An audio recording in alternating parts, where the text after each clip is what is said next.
ఏం పేరు? నా పేరు బుల్లబ్బాయి అంటారు. బుల్లబ్బాయి గారు ఎక్కడి నుంచి ఏం చేస్తూ ఉంటారు? నేను ఖాళీగానే ఆ. ఏ ఊరు? ఎర్రబాలెం. ఎర్రబాలెం. సరేనండి, ఇప్పుడు కూటమి ప్రభుత్వం అధికారంలోకి వచ్చి 11 నెలలు అవుతుంది కదా, ఎలా సాగుతుంది పరిపాలన మొత్తం? ఓటమే పర్వాలా బాగానే చదువుతుంది. ఉమ్. బాగానే సాగుతుందని చెప్పంటే అయిష్టంగా అంటున్నారా, ఇష్టంగా అంటున్నారా? ఇష్టంగానే. ఆ. అంటే ఇంకా ఏం కావాలి మీకు చాలా బాగుందని చెప్పాలంటే? ఇంకా బాగుండాలంటే మరి అన్నీ అవ్వాలిగా. ఏమేమి అవ్వాలి?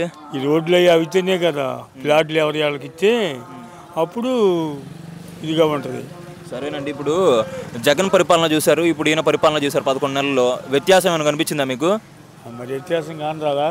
ఆ. రాజధాని వద్దన్నాడుగా ఓకే. జగన్. ఉమ్. మరి రాజధానిలోకి వచ్చి ఈయన వచ్చి నేను బాగు చేస్తాను అన్నాడు. మరి చేస్తున్నారా ఈ 11 11 నెలలు అయింది, బాగు చేస్తున్నారు కొన్ని. మళ్ళీ ఏదో అంటున్నాడు, ఏదన్నా కానీ బాగు చేస్తాడుగా.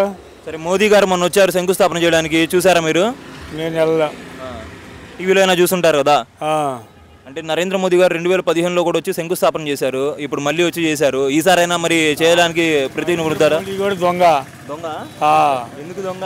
ఎందుకంటే మొన్న చేసేవాడికి జగన్ కాదు అన్నప్పుడు నువ్వు ఇక్కడ కట్టాలని అనలేదుగా, అనాలిగా. ఓకే.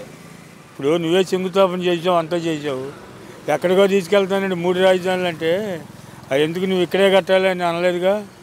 ఆడితో పాటు వంతు పలికాడు. ఇప్పుడు మళ్ళీ ఆడి బాగయ్యాడు, ఈడు మంచి అయ్యాడు. ఇదే ఇట్లా ఆడి పని అట్ట ఉంటుంది. సరే, ఇప్పటికైనా మరి కడతారంటారా నరేంద్ర మోదీ గారు? లేదు ఈసారి కూడా అంతే అంటారా?